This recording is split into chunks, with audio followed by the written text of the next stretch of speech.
Bonjour mes élèves, comment allez-vous?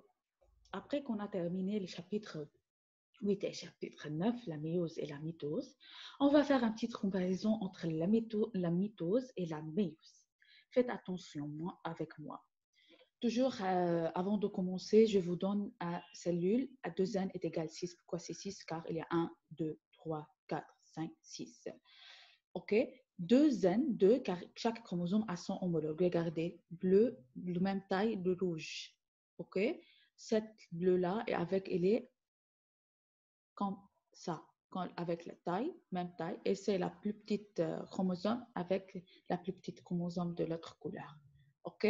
Avant qu'il rentre en mitose ou en méiose, il va se répliquer, subir la réplication chromosomique ou duplication ou dans l'interface, à l'interface. Donc, la cellule se dédouble dans l'interface. OK? On commence. C'est quoi la différence entre la mitose et la méiose durant la prophase? Regardez. Les chromosomes ici, dans la prophase de la mitose, les chromosomes sont répliqués deux chromatides sœurs. Deux chromosomes à deux chromatides tout simplement.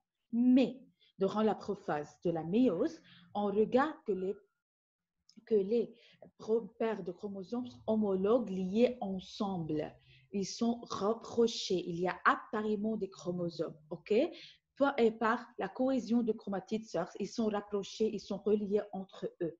OK? C'est la seule différence entre la méiose et la mitose durant la prophase.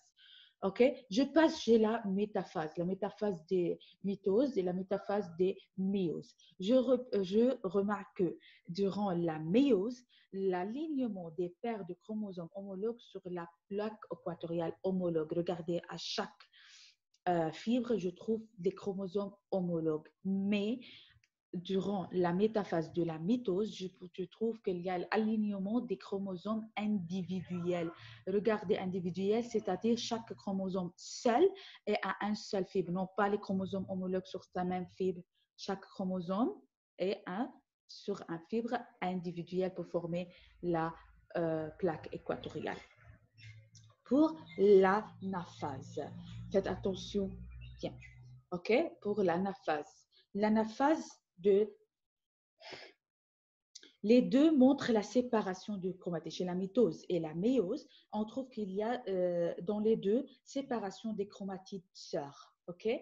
Mais le nombre de chromosomes dans chaque cellule se diffère. OK? À l'anaphase 2, à l'anaphase de la méiose, OK? De la méiose, toutes les cellules sont haploïdes. Haploïdes, c'est-à-dire N à une seule chromatide, pardon. OK? Car elles ont déjà subi une division réductionnelle. OK? La même chose pour le télophase. OK? Toujours l'anaphase et le télophase se ressentent par les résultats. OK? Il y a un chromosome à un seul chromatide pour les deux. OK? Ça, c'est tout. S'il vous plaît, révisez ces informations-là. Je veux donner avant tout une petite remarque. Ici, dans l'anaphase 1, il y a séparation des chromosomes homologues. OK? Donc, homologues pendant l'anaphase 1. Les chromatides sœurs restent liées à leur centromère. Il n'y a pas dédoublement de centromère, c'est-à-dire, mais à la mitose, dans la mitose, il y a séparation des chromatides sœurs pendant l'anaphase, car il y a dédoublement de centromère. OK? J'ai dans le slide, dans la deuxième slide, j'ai résumé toutes les informations. S'il vous plaît, à bien étudier ce tableau-là. Combien de divisions y a-t-il dans la mitose? Seulement une seule division. Il y a deux divisions. La première réductionnelle, car il se réduit le nombre de chromosomes à moitié de 46 à 23. OK, deux divisions. La première réductionnelle et la deuxième équationnelle.